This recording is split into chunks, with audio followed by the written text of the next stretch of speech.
I chose to do my contribution project on Leah Hicks Manning.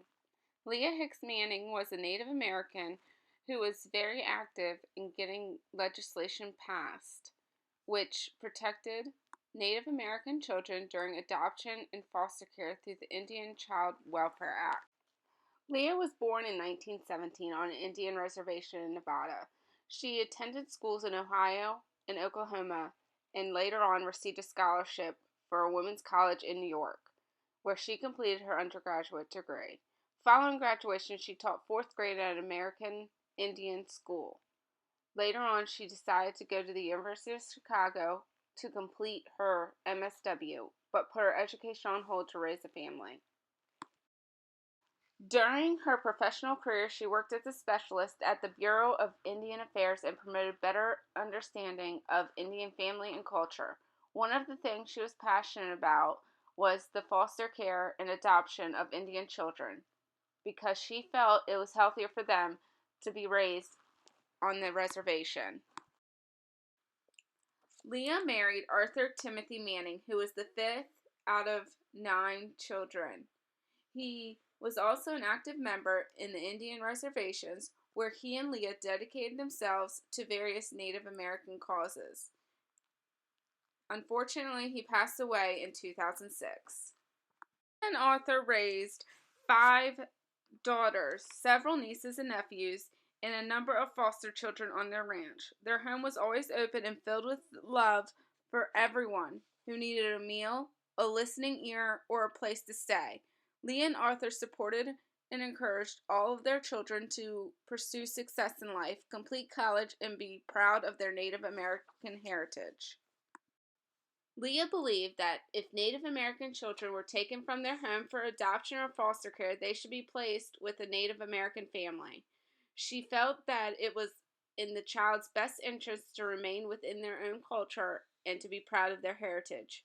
To that extent, Leah's legacy was her tireless involvement within the political process which led to the federal passage of the Indian Child Welfare Act.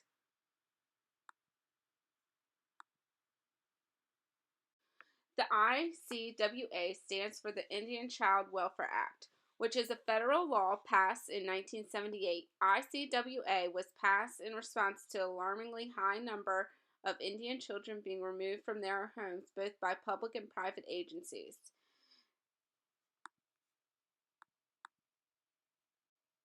The legislative intent of ICWA is that the child's tribe and family have an opportunity to be involved in decisions affecting services for the Indian child. They have the opportunity to petition for transfer of jurisdiction of the case to their own tribal court. Leah dedicated her life in helping and serving Native Americans in need. She served in many different organizations, which include the National American Indian Graduate Scholarship Board and the Executive Board of the National American Indian Women's Association and the National Congress of American Indians. Leah felt very passionate about Native American rights. She worked hard to create equality for them and was the person who created the first social welfare program for Native Americans in Nevada.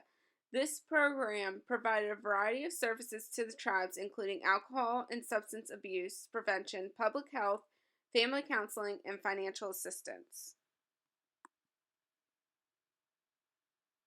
There are very telling statistics regarding how adoptions went with Native Americans before the Indian Child Welfare Act. 92% of the adopted American Indian children in California were placed with non-Indian families. Due to the alarmingly high number of children taken from Indian tribes for unwarranted reasons, the Indian Child Welfare Act ensures that American Indian children are placed with their families or others of their culture. If a child needs to be removed from their current living arrangements, agencies are required to keep the child within their culture in order to promote stability amongst the children in their tribes. There are a few services available to help Native Americans. For instance, the National Indian Child Welfare Association helps tribes and other service providers implement services that are culturally competent and community-based.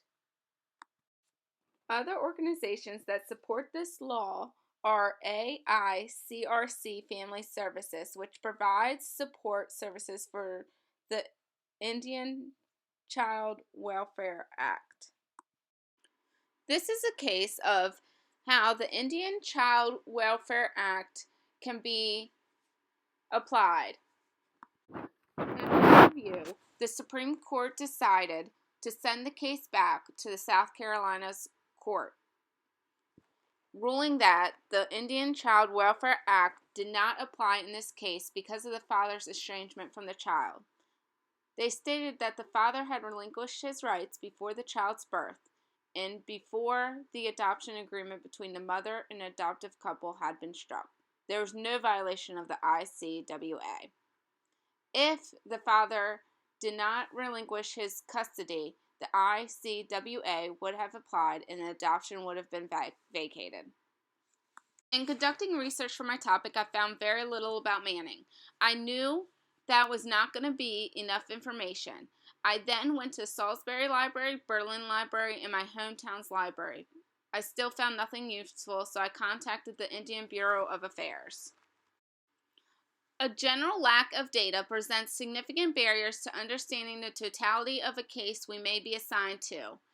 Without a solid basis of background, we as social workers may be unable to fully assess the extent of the intervention necessary or be able to fully assess the care an individual client we are working with may need.